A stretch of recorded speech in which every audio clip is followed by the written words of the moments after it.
Oh, welcome to Dips and Tricks and Jam Circles. I am Bruce. Jane.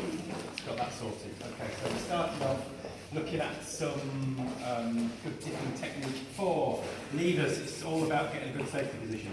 So I'm pretty secure in this position, as opposed to like this, where I'm not quite so secure. So we just started off with a screw twist. So I just tuck you in. I turn my shoulders to the left, bend my knees, try and keep my hips facing forwards. And very upright. Well, I've got you placed in between, your foot is in between my feet. So when I turn around, turn the shoulders, look over that shoulder, bring this hand over the head, you're on your own balance. So I should be able to sneak off there and leave you in this awkward position like that. I won't do that on the dance floor, don't worry. But it's just to prove that you're on your own balance. Very helpful for followers. Getting into it. We had just a simple one. Boom, ba. And I can make it bigger by taking a bigger step with this foot. A boom, ba, boom, ba, a boom. Brings me a little bit lower. I'm slightly off my balance now, so Bruce is giving me plenty of support and I'm hanging on tight as well. This hand over the head, both looking over to the right with my right, just makes it look a little bit bigger as well. Okay, fast version. Boom, ba, boom. So this time, it was 1, 2, 3. 1, 2, 3. This time I'm kind of stepping behind myself. Boom. As the momentum is coming towards me in this direction. Slightly different safety position. Same hand hold for now. Same hand hold for now. Boom, ba, boom. Okay, so Bruce is now guiding this hand onto his own shoulder. Boom, Very clearly. boom. And I'm definitely a little bit further off my weight, but if anything does slip, my head is upright, not thrown backwards. So if it does slip, everything comes to the floor before my head. And you can pretend you did that on purpose as well. Yeah. Then we looked into underarm turn. So it went 1, 2, 3, 4, pull. So I'm taking that, I'm guiding this hand around my shoulder, over onto my shoulder, onto the back. This hand helps guide from this angle to the back, boing around. Again, a big step to the side makes it look quite hard. I don't need this other hand then. I don't need either hand by that point. Boom, boom. Step to the side, you're balanced on my knee. Hey presto. Okay, to start with in that one, I can hang on to both shoulders for security, as we can emboldened with this one. And I go a little bit lower. I can start to let go with this one and start thinking about the line that I'm going to present at the end. So my footwork at this point is rock, step, step, step. Mine is rock, step, triple step, and the timing goes 1, 2, 3, 4, and down. And then we made that a bit larger by taking this hand around the waist. Boom, ba, boom, ba, boom. So it's lower. I've now taken you off your balance a little bit, but this foot is still back. We still have a balance point in the middle. Yeah, and I've still got hands ready to go down before my head hits the So floor. there's no pressure for either of us there in terms of support. It's all nicely balanced on my knee. Boom. I could feasibly let go with both hands here. Change myself. I'm hanging on very tight around the waist. Using a lot of my follower strength there to hang on tight. Even though I've taken it back a bit, I've still not completely whipped you off your bike. No. And again, I'm resisting throwing back my head to take all that weight off balance. Yeah, then we did the Charleston one, didn't we, after that, I think. So we had some 1, 2, 3. Kudos to Paul Clayton for this one that we pitched it off. Boom. So in slow-mo, 1, 2, 3, 4, I'm hooking this foot over, making contact, whipping it around and stepping to the side, and that plonks you with your foot in between my feet, and we're nice and secure and supported and all the rest.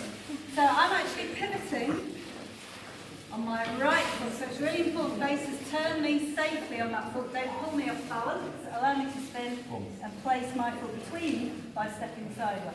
I'm always aware of what Jane's pivot point is, so I want to turn her on that pivot Rather than pulling me off sideways. which is just plain old dangerous. The other thing we discovered was staying really close, Holmes, here. Almost hip to hip. Keeps it neat and tidy. There's a big gap between us. That's going to take you off your pivot. Yeah. Then what did we do? Oh. The sort of scorpion. Oh, that one there. So footwork for me goes rock, step, down, up, walk, walk, walk. Footwork for me, it goes very relaxed, staying close to my leader, rock, step, walk, and I'm just going to continue as if I was walking, but not trying to get ahead of my leader. I'm making contact from my knee all the way up to my hip on the back of the leg here, as early as I can. So from the down, well, if I'm not connected before I raise my knee, it's going to be a big nasty bump in your bum. So that's sideways. Pull, not lead. So when I raise my knee, It's it's a a nice push little thing. rather than a thump. And I'm also really aware that I'm trying to keep you upright rather than tipping you backwards. I don't want any sort of backwards weight, because that's hard work. Also, this relies on getting the bases to go under the follower's centre of gravity. So if Bruce is really tall and I'm a bit shorter and he starts trying to knee my bum, that's going to tip me backwards straight away. So you've got to get under Knee to knee pit, gravity thigh to thigh. and just get under Get there under and scoop up. and then it works. Flyers, we looked at swingy legs. Lefty's going to get pushed first. And as that goes up, righty can then swing up, but this will swing naturally from the hips, not kick. You can extend the swing, but you've got to kind of feel the timing for that, then all the way through. It gets bigger if we let it, and that depends a bit on flexibility as well. Ex-ballet dancers are amazing at this. They get legs past their ears and all sorts. It's great. Part 2, after coffee and cake, we looked at jump circles. Getting in and out. Fast footwork. Fast footwork, rock step, kick down, run, kick over. Rock step, kick down, rock step, kick down. And we made sure when we partnered up face to face, rock steps were definitely going backwards, not coming behind and opening us out or putting twists in. Work that into a circle. So we're stretching away on the rock step, and then let go on the 7/8. 3, 4, 5, 6, 7, and Put a bit of arm in the style. And then we looked at getting in to a jump circle. So we looked at what we call the Joe throw, which is rock step down up. So I'm just rock stepping and I'm going down ahead of myself, which gets a really big stretch here. A big stretch here, and I just use that stretch to jump backwards, and that sends you out. Yeah, so I feel I'm given the motion of a jump, rock step down, and the bigger my down, the bigger my up. But all that comes from the leader, so it might be a small one. But then we can build that up to something a bit bigger. And try and keep it in the air a bit longer using this connection. A bit of a push there. What else did we look at? Jump circles. How to start one. They're very spontaneous, but you can